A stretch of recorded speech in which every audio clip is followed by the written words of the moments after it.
Hey gamers, I'm Chris, and this is Treantmonk's Temple, and this is the place that knowledge is power. Today we're going to be talking about 4th level spells, which are the best. You know which one's the best, which one's the worst, which are overrated and which are underrated. So, let's get started.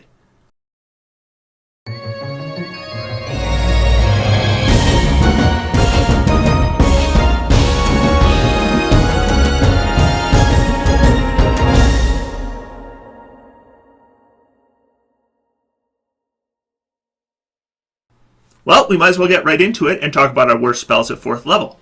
So, let's talk about a 3rd worst spell at 4th level. Now, this is how the 3rd worst spell at 4th level works. I'm going to cast it, use my bonus action, let the DM know I'm going to make an attack roll against that creature. I make the attack roll, I hit. They move 20 feet. Yeah, that's it. They move 20 feet. And next round I can do it again to move them another 20 feet. And this is going to also use my concentration. This is a 4th level spell, and the spell is Grasping Vine. Oh my god, what happened? I don't know what happened. Am I reading some kind of Twilight Zone material? This should be a 1st level spell. 4 levels to move somebody 20 feet once around using your concentration. That's terrible. And that's my 3rd worst spell. Only my 3rd worst. This is going to get bad. The worst. That brings us to our 2nd worst spell at 4th level. And our 2nd worst spell at 4th level is a big number 2, and that's Confusion. Confusion is a spell that used to be a good spell with previous editions, but in 5th edition it has let us down seriously. So this is a 4th level spell, but if we look, it's one of those spells that disables a large number of foes over an area. So it's very similar to spells we saw at 3rd level, like Slow, Stinking Cloud, Hypnotic Pattern, and Fear. However, Confusion covers a much smaller area, 10-foot radius, so that's a 20-foot diameter sphere. That's smaller than any of those other spells. It also still provides a saving throw every round, and there's a 20% chance they'll act normally on their turn. So it has less effect, easy to break out of, and a smaller area. But we get to pay a higher level slot for it. What gives? That makes no sense at all. I'm so confused. Can we get even worse? We can get even worse. Here is the worst spell at 4th level. The worst spell at 4th level is Elemental Bane. Elemental Bane is a spell that's single target and provides a Constitution saving throw. Now that immediately should send some alarm bells going off, because a single target spell that provides a saving throw and has no effect if they fail that save means that there is a significant chance that you will spend a 4th level slot to do nothing. So if you're going to have a spell like this, what needs to happen is if they fail their save, it needs to have a dramatic impact. Even then, I'm not big on spells like this.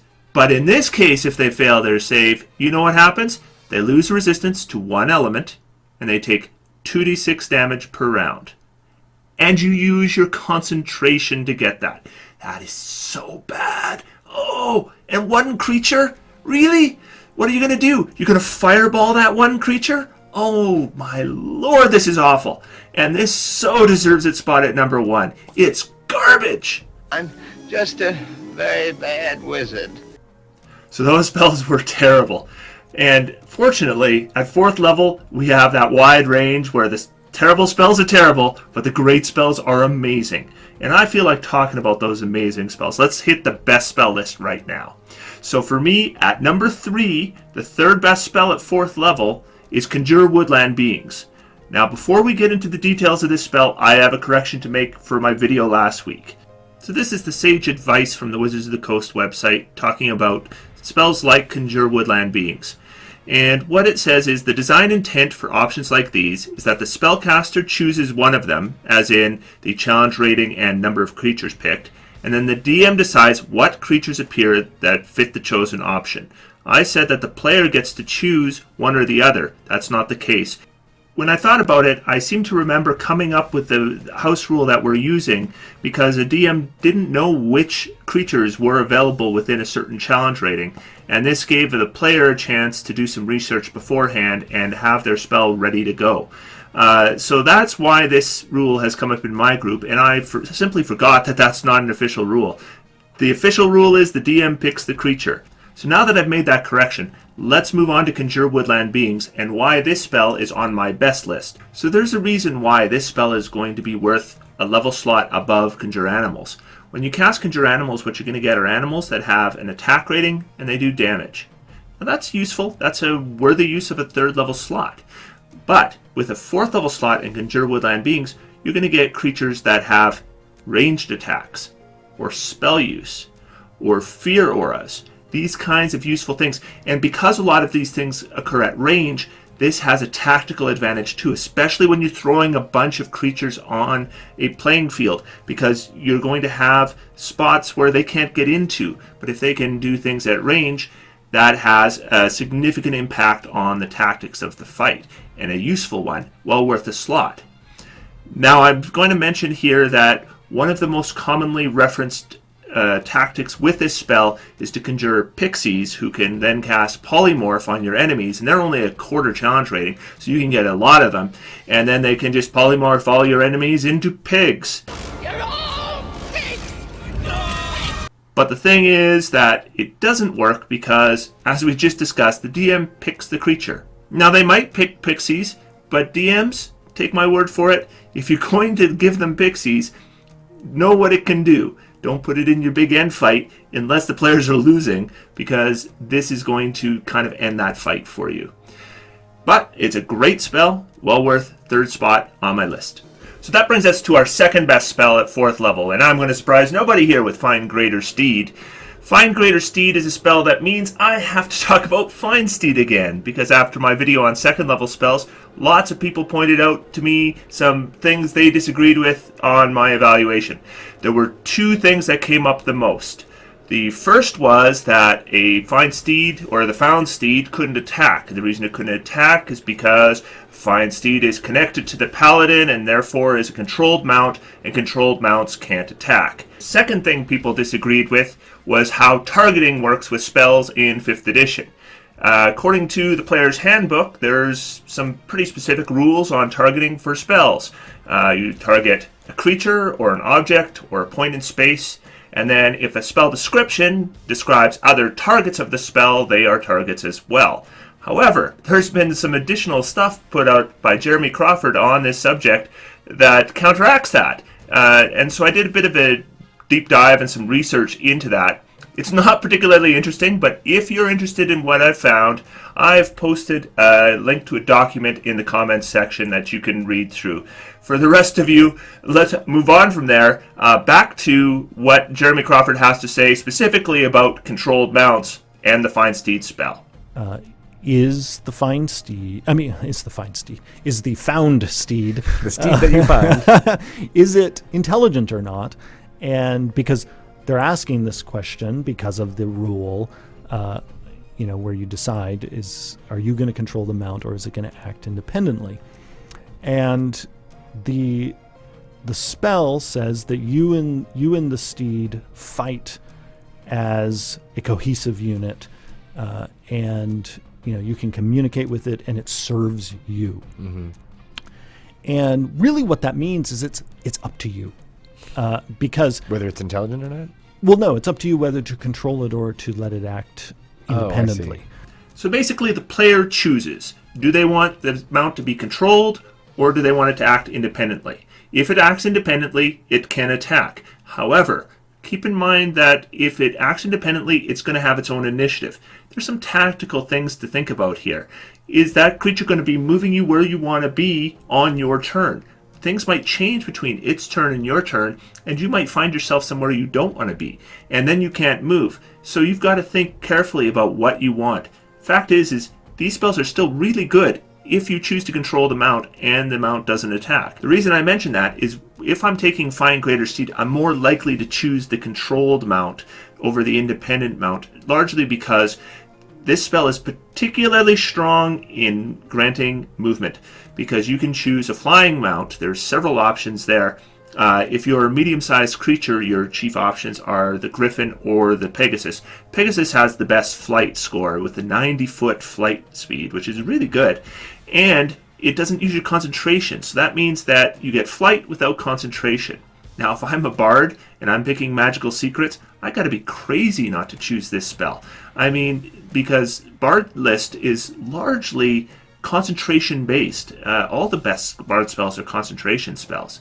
And then you can use this spell to have that great maneuverability, potentially defense, stay away from the action, maintain your concentration, be effective. Now, if I'm a paladin, I still want this because I'm probably a melee character, and then you're going to have flying creatures. And if I'm on a Pegasus, I can get to them and I can attack. Now, I probably, as I said, want it to be controlled simply because I want to attack on the same round that I move. So let's count this all up. Great movement speed, no concentration. You can cast it the day before, so it's not even necessarily using a spell slot on the day that you're using it. Just a great spell that deserves my spot for second best at 4th level. And that brings us to number 1. And what spell is the one that bumped Find Steed down to my second spot? Well, you know what it is. It's Polymorph. Of course it's Polymorph. Polymorph is the spell that lets you turn your allies into King Kong. So when do you want to turn your ally into a giant ape? Well, you always want to do that because it's cool, but here's when you tactically want to do it. So you got the fighter. This is the tough fight, right? This is the fight against the big bad guy, and they're taking a beating and you're taking a beating and it's close. But the fighter is taking a special amount of pain and he's close to falling. Now he's got a handful of hit points left. He's still in the fight. Maybe he's up against a particularly tough foe who might drop him on the next round. And the fighter's going to go down. Now, what can we do about that? Well, the cleric could cast a healing word on him if he goes down and heal 1d4 plus their wisdom bonus in hit points. But they'll just go down again immediately. And if they're facing multiple attacks around, they might be facing death because that first hit then will drop them. And then additional hits will be auto crits, which are 2 failed death saves each. So 3 attacks could kill a fighter in one more round, even if you raise him up with a healing word. What you need to do is you need to give him just a crap load of hit points. So you turn him into a giant ape, and now that fighter has 157 hit points, in addition to whatever they had beforehand. 157 hit points is probably a lot more than they had even when they were at full hit points. And you haven't turned them into something that can't fight. I mean, a giant ape has 2 attacks around at +9 each, and they each do 3d10 plus 6 damage. That's very powerful. And if you're at range, they can throw rocks up to 100 feet distance that do 76 plus 6 damage each. Again, really effective at short range, long range, and a ton of hit points. What an amazing in-combat recovery spell. Now, I'm somebody who often gets accused of hating healing, right? This has happened with my guys for years and years where somebody will comment and say, oh, Treantmonk hates healing in combat. I love healing in combat when it's good. This is a heal spell, if you think about it. You're granting an ally that's close to going down a ton of hit points. Now, that sounds like healing to me. And you've turned them even more effective, so you're buffing them too. And who can do this? Well, wizards can do this. Druids can do this. Bards can do this. You know who can't do this? Clerics. So why don't you tell me again about how the clerics are the kings of healing? I don't buy it. You know who's the king of healing? We all know who's the king of healing. Behold the wizard! Okay, druids and bards, you get props too here. But we're not done with Polymorph. Polymorph, yeah, it's a great buff or heal or however you want to phrase it. But it's also an attack spell because you can target an enemy with it. And if the enemy fails their wisdom saving throw, you can turn them into a pig or a dog or a turtle or a little mouse. And then you can just take that little mouse and drop it in the volcano or whatever horrible thing. One thing we like to do is we have our familiar fly it up hundreds of feet in the air and then drop it, right? And then it falls, it takes the 20d6 falling damage, returns to its own form. If there's anything left alive, then you just finish it off, right? Easy peasy. Oh, find familiar. Is there anything you can't do? And is there any spell you can't combine with to be awesome? I also want to mention diviners. Diviners, if you roll your portent and you roll a low number, this is lovely. You get to your big bad guy, you cast Polymorph on him. The DM says, oh, he's got a good wisdom save, and starts rolling dice, and you say, yeah, but I've foreseen his roll, and it's a 3. Is why you fail. So versatility. Let's talk about buffing, healing, debuffing, ending combats. This spell can do so many different things. How could it not be my number 1 selection? This spell really shouldn't be a 4th level spell. Probably shouldn't even be a 5th level spell. But it is a 4th level spell. You'd be crazy not to take this spell and use it all the time. Always keep it in your back pocket for all those kinds of things where you might need it. So let's move on to our most overrated spells at 4th level. And coming in at number 3 is Phantasmal Killer. Now you know I always put a good spell and put it on my overrated spell list. Well, this isn't that spell. This spell blows. And I've said this spell blows from the beginning. And I have had so many comments of people who say that I've underrated this spell. I didn't underrate this spell. You overrated this spell. This spell blows. It's terrible. This is what it does. You cast it on a single creature, and they get a saving throw. So immediately I've got those alarm bells. It better do something dramatic. Well, if they make their saving throw, nothing happens. If they fail their saving throw, this is what happens. They're frightened for 1 round. Then at the end of that round, they get another saving throw. They get a second saving throw, and all that's happened so far is they've been frightened for a round. Now, if they fail that second saving throw, now they take 4d10 damage. 4th level spell, 4d10 damage. Then they last 1 more round, and then they get another saving throw. And eventually, of course, they'll pass their saving throw, and that'll be the end of it. So, single target, doesn't do anything really impactful. They get a saving throw every round. What am I missing? Why do people think I underrated this spell? Is there something that I don't understand? Because this sounds awful. That brings us to our second most overrated spell at 4th level. And my choice for second most overrated spell is Banishment. I banish thee, born of Satan! Now, Banishment is the spell that I put on my overrated list that's actually a good spell. Banishment is actually a good spell. It's just overrated by people who think it's one of the best spells at the level. It's not one of the best spells at the level. It's good. I'd say it's above average, but nowhere near the top. Here's what it does. You select 1 creature. You cast the spell at them. They make a charisma saving throw. Now, the charisma saving throw is pretty good, because a lot of creatures do have very low charisma, and not a lot of them are going to have big charisma saves. But it's still 1 creature, 1 saving throw, and if they make that saving throw, nothing happens. I have a bias against spells like that, as you know. This is one of those spells like that, and unlike Polymorph, there's no other effects that you can do with this spell. It's that or nothing. If the target fails, then you're in great shape. You have to use your concentration to maintain it. Lasts for a minute. During that time, they're banished to another plane and they're incapacitated, so they're not preparing in any way for their return. They come back to the square that they left, or they stay gone if they're from another plane originally. And then once they come back, you have a complete tactical advantage, and you can just finish them off. So this can be a spell that just wins you a fight if they fail their saving throw. But now I'm going to talk more about these kinds of spells. This is an all-or-nothing spell. If it works, you win. If it fails, you lost your 4th level slot, and you lost your action, and you did nothing. These aren't the kinds of spells that you generally want to be casting when you're a spellcaster. The kinds of spells you want to be casting with a spellcaster are those that are likely going to have an impact that is going to give you a tactical advantage to win. It doesn't have to be dramatic. It just has to be something that gives your side the advantage. This is a spell that's going to do everything, or it's going to do nothing. And that's why I think it ends up being overrated. So now to our most overrated spell at 4th level. And my choice for the most overrated spell at 4th level is Dimension Door. Just kidding. Just kidding. No. Dimension Door is good. Just kidding. My choice for the most overrated spell at 4th level is Stoneskin. There you go. Stoneskin sucks.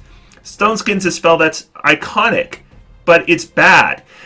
People think it gives you resistance to all damage. It doesn't. It doesn't do that. Here's what it does. First off, you need 100 gold pieces worth of diamond dust that the spell is going to consume.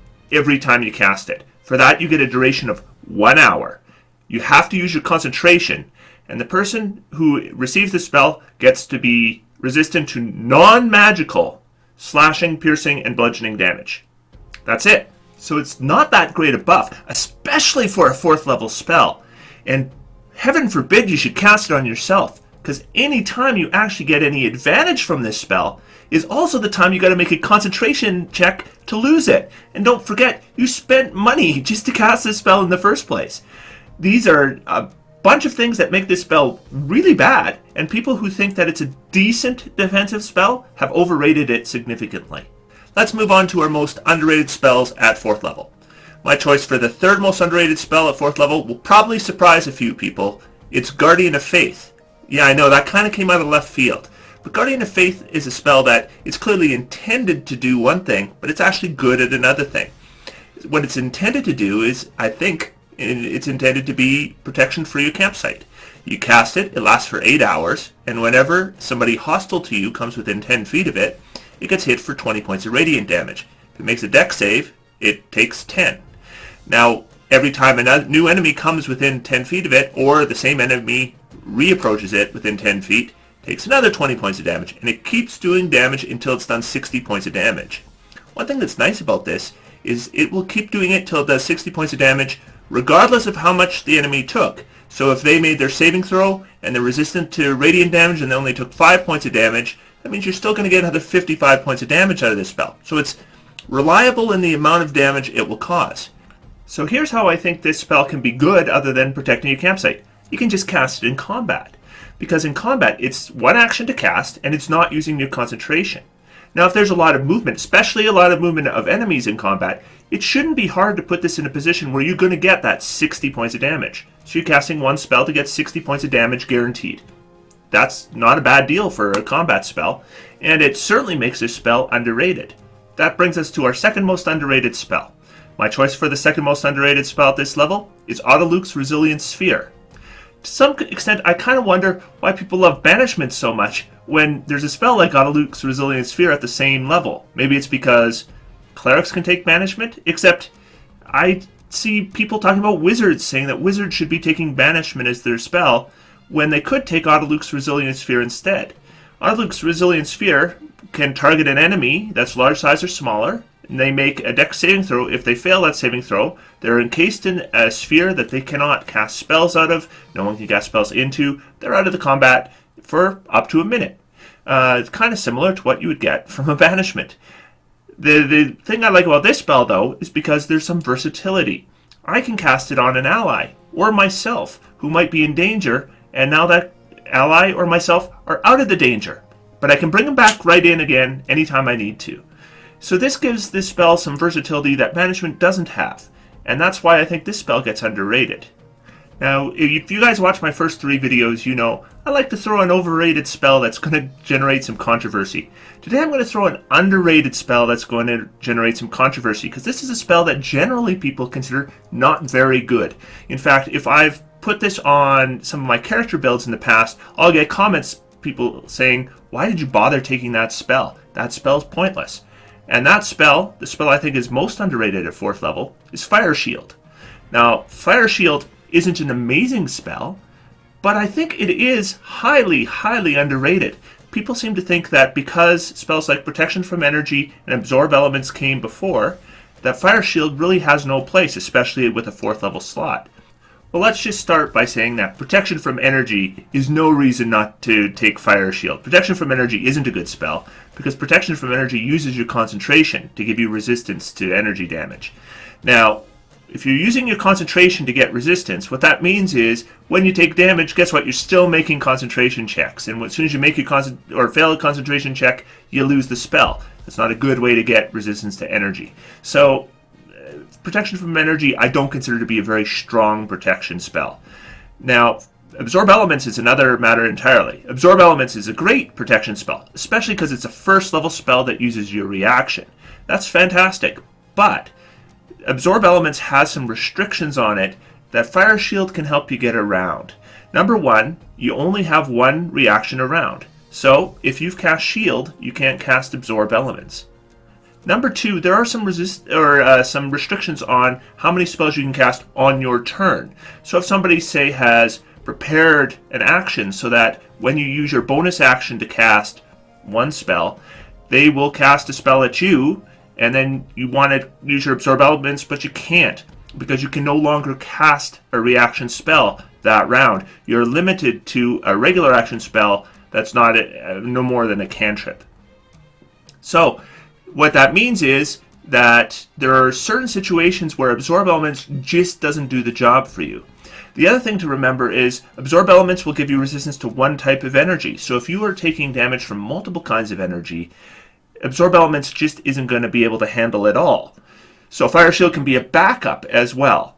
Because it doesn't use your concentration, if you have a chance to cast it before the combat, if there's any chance to prepare, a Fire Shield can put you in a position where anytime you think you might take fire damage or cold damage, and those are both, they've got, like, let's face it, they're probably the two most common sources of energy damage. If you think you're going to take either of those, you can prepare this spell first, or cast this spell first, to give you preparation against that kind of damage. You still have Absorb Elements in the back pocket, that's great. Now, Fire Shield is a spell that appears on the Wizard spell list only, though it is also accessible from Warlocks with the Fiend Pact. In neither of those cases are you looking at somebody who needs to be ignoring their defenses. These are characters who are not going to have good armor, they're not going to have a ton of hit points, so when there are spells you can layer that don't use your concentration but provide you defenses, they're great, and you should grab them all. And Fire Shield is one of those spells. Is it the best protection against elements? No, the best protection against elements, in my opinion, is Absorb Elements. But is it a good protection against elements? Yes. Is there value to having it in addition to Absorb Elements? Yes. So therefore, why wouldn't you take this spell? And people who think you shouldn't take it are underrating it. And we're done another one. Now we've talked about our best, our worst, our most overrated and underrated for 4th level. I hope I surprised you with a couple of those picks. I hope you disagree with a couple of those picks. Tell me about it in the comments down below. I do read them, and I'll reply to as many as I can. But if I don't reply, I still read it. And I do appreciate it. So, we'll talk about 5th level spells next time. And until then, I think I'm going to take a little break, sit back and relax, have some fun. Because D&D's for everyone.